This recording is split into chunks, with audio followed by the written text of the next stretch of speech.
Welcome back to the Angry Man Podcast with Jason and Greg. Want to dive into this situation here with Boots Ennis. Shout out to Greg Hackett. He made some comments here, and want to dive into the comments from Greg Hackett. And I always get a little bit flustered, if you will, when I have to talk about Boots Ennis because there's a interesting dichotomy that exists as it relates to Jaron Ennis and how people view him in one sense versus the other. And we'll dive a little bit into that in this particular video. But before I get there, I would like to welcome those of you who are new to the channel. This is the Angry Man Podcast and Sports Media, where we're always dropping boxing related content, Jason and I. So make sure you smash the subscribe button. And for those of you who are regular patrons of the channel, you definitely know Jason and I. You know the content that we drop, fight breakdowns, documentaries. We do it all here. So make sure you smash the like button or the dislike button if you don't like the content. But make sure that you are engaging with the content. Let me get my hat straight here.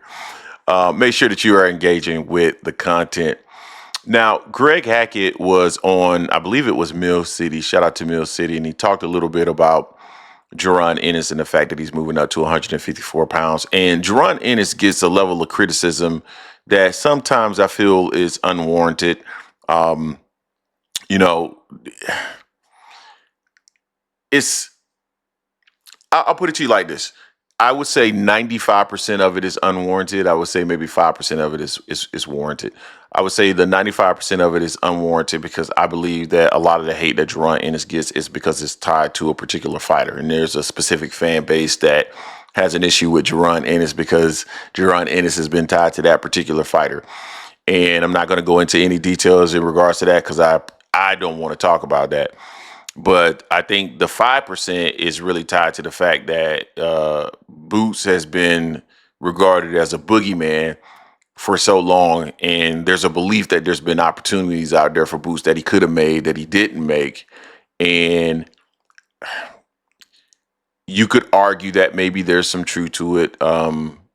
And maybe there isn't truth to it. It's your opinion. I think the only gripe that I can say that I could possibly have towards Boots is maybe he should be a little bit more boisterous rather, in terms of what he wants out of his career and what he wants in terms of his next steps, and maybe be a little bit more aggressive. And I know some people feel differently about that, and we discussed that yesterday on a live stream that we have every Sunday, 4 p.m. Eastern Standard Time. Make sure you check that out.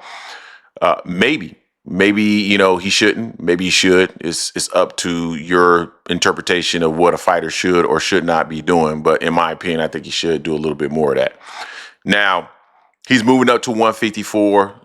A lot of people think he's going to move up to 154 and be the man.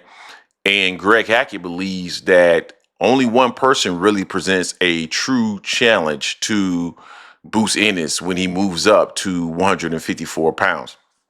And I found his statement to be interesting because personally, I don't really feel that that's the case. And there's a number of reasons why I don't feel that that's the case. Number one, if truly there's only one person that really presents a challenge to Jaron Boots Ennis when he moves up to 154, then why is he fighting Lima? Why is that the case? I mean, there's no reason to fight Lima if that's truly the case. Only one man presents a real challenge. Why not go right to a champion?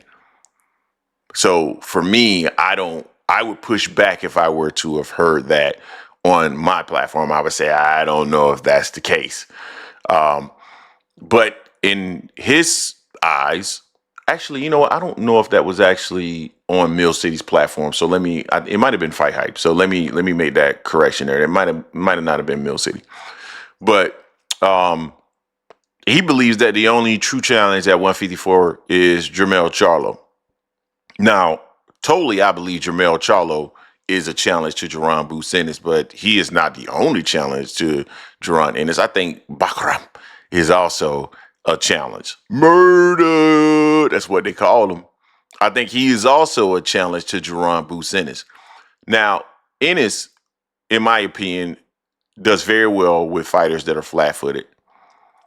And we know that Mel can present some movement. So I think that'll be a challenge for him. Bachram is a little bit more flat-footed, but I still believe Bachram will be a challenge for him, just stylistically, the fact that he's tough. I think he presents challenges. I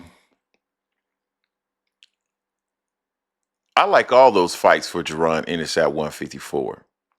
And I'm hoping that Boots goes into this fight this weekend and delivers a spectacular performance, one that will get us excited about his next fight. But more importantly, and this is what I talked about yesterday, and I do think that this is important, Boots has to be more aggressive in delivering a message to fight fans and what he wants to do in his career, and more aggressive in making the next steps. Shout out to the Boxing Source. He was on the platform yesterday as well. And his thoughts and belief, and maybe he has more concrete proof of this, is that Boots is aggressive behind the scenes in terms of, excuse me, making these things happen. Maybe he is.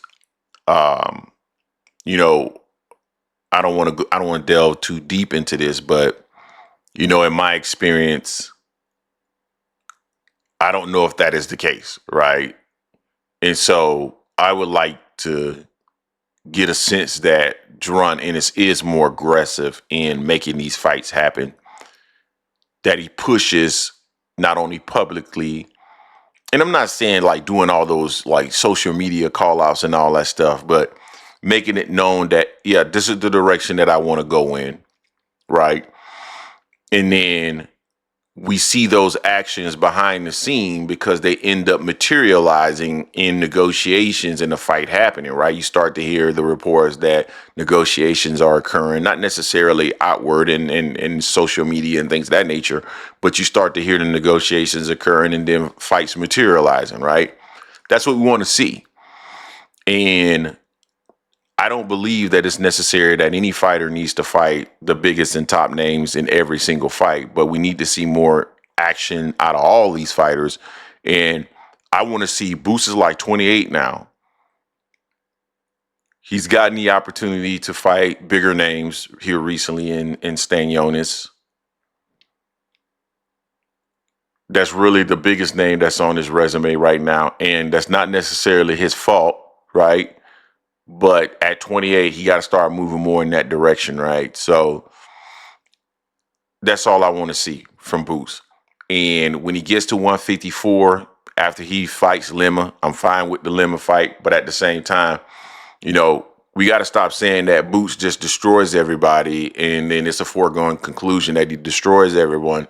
Then if he destroys everyone, then just put him in the ring with him then. We got to stop saying that he destroys everyone and we're making the assumption that he does, but he doesn't get into the ring with these guys.